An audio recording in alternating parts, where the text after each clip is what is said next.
Welcome to the Episcopal Church of the Holy Communion. We're so glad you have joined us for this sermon. You can find all our sermons at our website, holycommunion.net. Don't be afraid, just keep trusting. What does that mean? This gospel story conjures up for us all the stuff that makes us not trust. It's easy to hear this reading and go straight to the miracle network and faith healers. The miracles of tumors disappearing in people who only touch the television screen. Tent revivals of people coming to the front to be pushed down on the floor and declared healed. Saint Bernadette of Lourdes. Holy places that you visit which result in leaving your crutches behind. We're uncomfortable, like good Episcopalians, with these stories because it seems to suggest that some people's faith is better than others, because their physical affliction is healed, while others who languish and continue to suffer, they must not believe in the right way or trust in God enough, right? But before we all shut down and explain the story away as primitive medicine or mistranslation from the Aramaic or Greek, let's take a breath and open up to these gospel stories and get curious about what Mark is saying to us today about Jesus and saying to us about ourselves. So I ask, who are you in this story? Haven't we all been desperate, or at least known someone in such despair? We know the story of Jairus and the sick child. We know the story of the woman with the chronic illness that can't be cured. Most of us have been like the crowd, witnessing the pain of others about to lose loved ones, or people who are chronically ill, dying themselves. For me, I just left 2 families with gravely ill children back in my previous parish in California. There's no way to understand what they carry.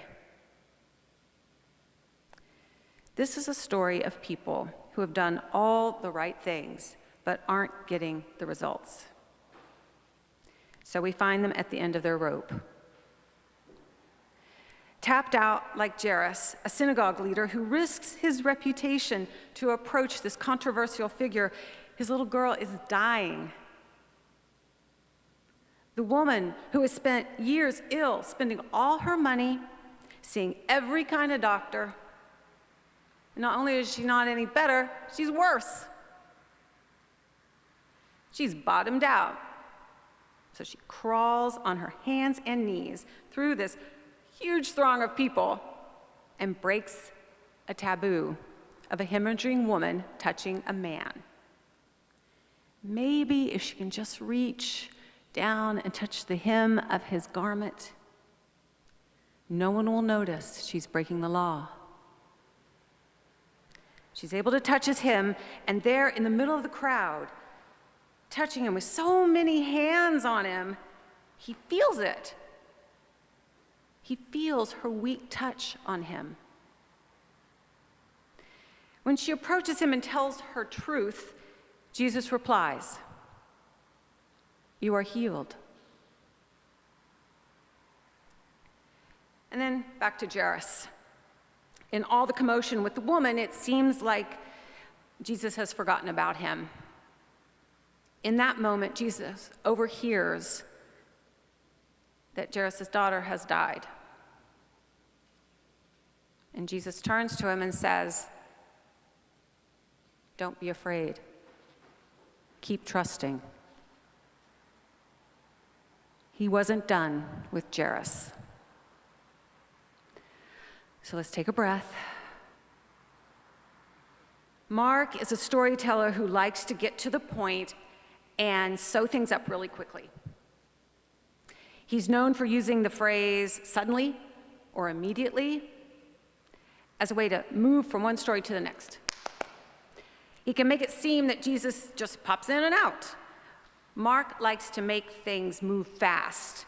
If we only have Mark's Jesus to go on, Jesus is an instant cure for all that ails you. The instant answer on Google. In Mark, Jesus can be projected on as the Amazon Prime of people's needs. But let's take a step back. Mark's motive wasn't about filling the immediate needs of a consumer or to provide an instant answer. No, perhaps in his need to be spare with his words, Mark has us coming in the middle of the story of these two people. Maybe this isn't a story of miracles. This isn't not a story of desperate acts. What if this is a story of people who've made it a practice all their lives to reach out to God? And so practiced are they in their relationship with God that they are willing and able to do the radical act, because from this ongoing reaching out for God's love, they knew what they were looking for and saw it in Jesus. We are coming in on Jairus and the woman as life events have taken them to a depth of pain and suffering, which now compels them to reach even deeper into the love of God. This is a story of two people who did keep trust that God wasn't done with them. This is a story of faith, not as a magic solution, nor as a reward, but faith as a releasing into the greater scheme of God's healing work of creation. The theologian Pierre Teilhard de Chardin said, above all, trust in the slow work of God. We are quite naturally impatient in everything to reach the end without delay. Above all, trust in the slow work of God. Don't be afraid, says Jesus. Keep trusting. What does this mean? It means remembering daily that we're not in control. We're part of something bigger. Think of the little ways in the past week when you weren't at the end of your rope, but when one of the little anxieties of daily life caught hold. In that moment, what might you do to reach out to Jesus for a healing touch? Or of a moment when you comforted yourself with the illusion that you are actually in control, you got it together, and instead recognize the grace that is supporting all the good things in your life. What might be your practice? Not only when you're broken open, as Jairus and this woman were, to see the presence of Jesus, but always awake to the greater scheme of the life force of God's love that isn't done, that is always creating new, even when we think it's over.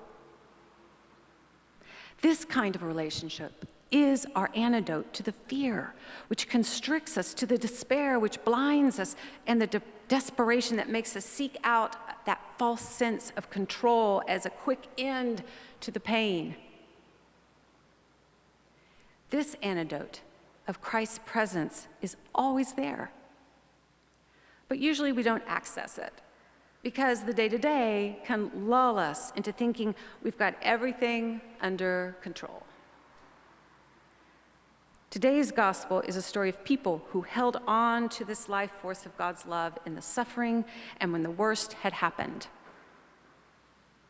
And they just kept trusting. The point is, and this is good news, living out of God's loving creative life force doesn't require crisis or desperation. Instead, it's a way of life when things are going well and when things are falling apart. Mark is telling us the story of Jairus and this woman to show us that we have to reach out for the life force of God's love every moment of the day with every breath. Not just in despair, fear, or disaster, so that when we are fragile, when God's love seems beyond our reach, when we think we've been forgotten, we take a breath and release and keep trusting and reach out because we know Christ is always there, responding to us, seeing us in the crowd, and saying, "Don't be afraid. Keep trusting." Amen.